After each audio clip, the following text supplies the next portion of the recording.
At ngayon, ang pagpapatuloy ng tampok na kwento sa Extra Special Love Stories. Napakadali ko lamang binitawan ng mga pangakong yon kay Ruel. Lalo na't sa usapan sa cellphone ko lang ginawa ang pangakong yon. At alam kong naniwala si Ruel sa pangako ko dahil alam niya kung gaano ko siya kamahal.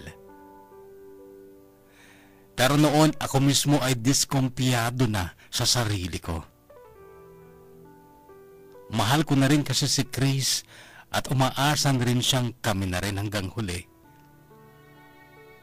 Ang problema ko lang kay Chris, mas malapit siya sa akin. Gaano lang ba ang layo ng kabagan sa amin? Kapag kami ang nagkatuluyan, hindi ko maiaalis sa kanya ang gustuhin pumunta sa amin. Makikilala niya ang pamilya ko, mga kamag-kaanak ko, at kung sino pang maaari niyang makilala sa amin. At kapag nangyari yon, hindi malayong malaman niya ang sikreto ko. Ang pangit na pangyayaring yon sa nakaraan ko. Ayaw kong malaman yun ni Chris. Samantalang si Ruel, nasa malayo siya. At kahit hindi kami pumunta dito sa Cagayan, okay lang. Kaya lang hindi rin madali para sa akin na hindi piliin si Chris. Mahal ko na rin siya noon at consistent siya sa communication namin. Walang araw na hindi siya tumawag o nag-text. At ang mga text niya ay puro pag-alala at kasuitan. Si Ruel madalang mag-text o tumawag, pero alam kong sigurado na siya sa gusto niyang mangyari na maghintayan kami at kami hanggang huli.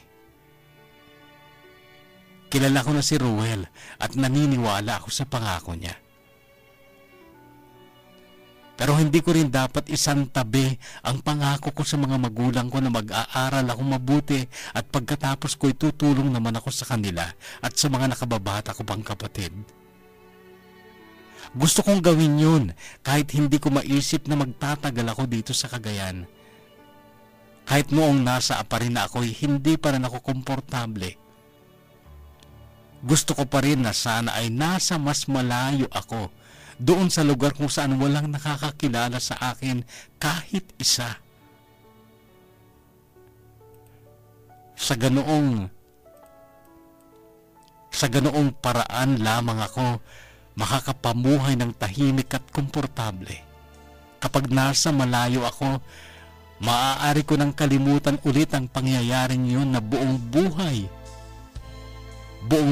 ko ay gusto kong talikuran. Gusto kong kalimutan ng tuluyan. Kung ako nga na may kanakababa sa paningin ninyo, sige tirahin na ninyo ako at mamahalin ko pa rin kayo.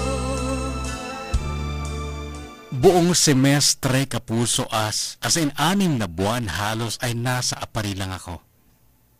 Hindi ako umuwi sa amin.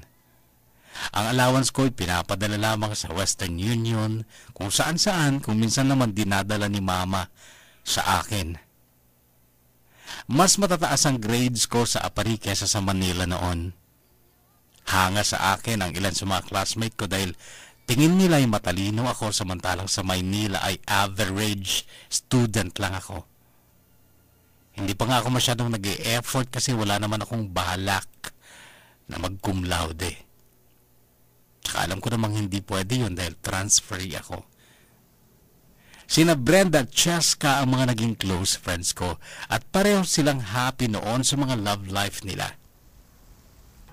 Close na close sina Brenda at Cheska sa akin.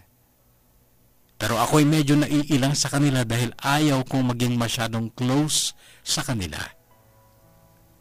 Takot akong maging sobrang close sa kahit kaninong kaibigan dahil takot akong makilala nila ako ng husto. Mabuti na lamang at sa tingin ko'y maunawain sina Brenda at Cheska. Natagalan pa rin nila ako ng isa pang semester hanggang sa sumapit na ang summer vacation. Inilaban ko lang sa parents ko na magsa-summer ako. Ayaw nila noon pero ipinilit ko. Sinabi ko sa kanila ang totoo na ayaw kong manatili sa amin sa baryo. Naunawaan naman yata nila ako kaya't pinayagan nila akong mag-summer. Naging madalas si Chris noon sa Apari. Nagiging mapusok na rin siya noon pero lagi ko siyang binibigo. Gusto niya na akong angkinin pero nagpipigil lang ako. Hanggang sa isang araw ay nabad trip na siya. Ang sabi niya, bakit? Kung sakali ba ako ba ang una? Hindi, sagot ko. Nagulat siya at napatingin sa akin. Sino? Bakit ba gusto mo kong makilala, Chris? Formal kong tanong. Umigkas siya sa hangin dala ng pagkayamot, sabay sabing, hindi ka naman na pala virgin eh. Bakit mo pa ako pinagdadamutan? Hindi ko siya sinagot. Bigla siyang tumayo mula sa pagkakaupo sa tipak ng bato sa tabi ng dagat. Doon kami nagpalipas ng oras noon dahil ever since naman ay hindi siya pwede sa kasera ko. Hindi mo man lang ba nakikita ang effort ko, Melanie? Mula Tuguegarao nagbabiyahe ako dito para makasama ka lang.